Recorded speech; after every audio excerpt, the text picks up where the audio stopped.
Reading has been described as the central foundation for both learning and achievement. Difficulties with reading typically begin in the primary grades, K through 3, and become more profound by the time a child reaches high school.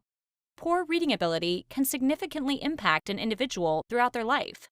No Child Left Behind prompted states to look into their methods and resources for teaching in order to close achievement gaps for all students. Educators have debated for decades about the best way to teach reading. Scaffolding reading instruction models have been proven to work for children who have demonstrated difficulties in reading comprehension. It involves a variety of teaching methods, depending on the needs of the students and available resources. The phrase itself originates with the image of physical scaffolding, supportive structures designed to assist in the construction of a building. Similarly, scaffolding reading instruction is a means by which teachers can support a student as they develop fundamental reading skills one by one.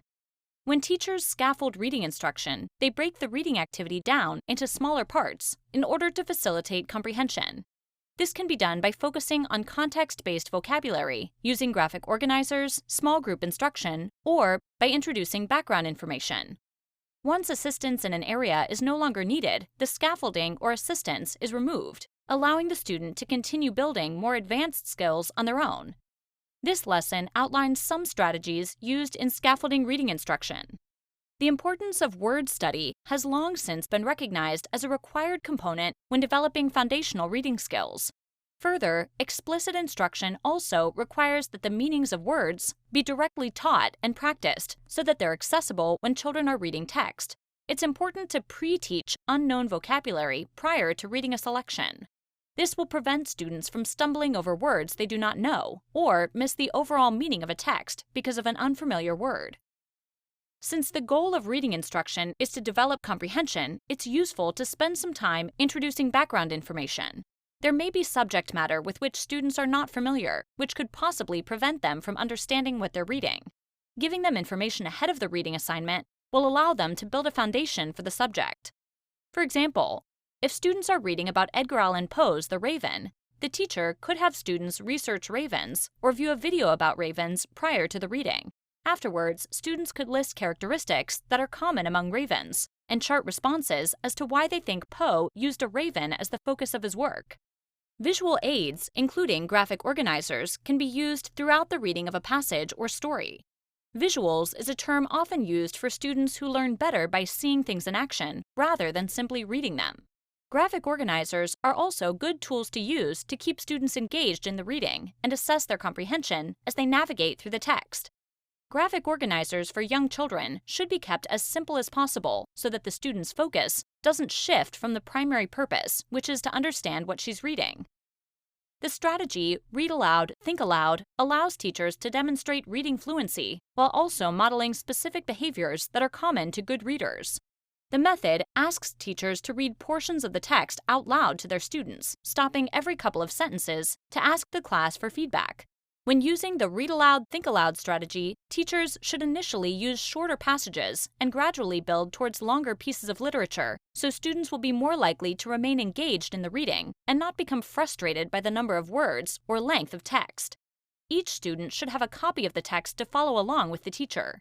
During the Think Aloud portion, the teacher may offer both verbal and written responses to what was read, having the students make notes of their own from the discussion on their copies of the reading.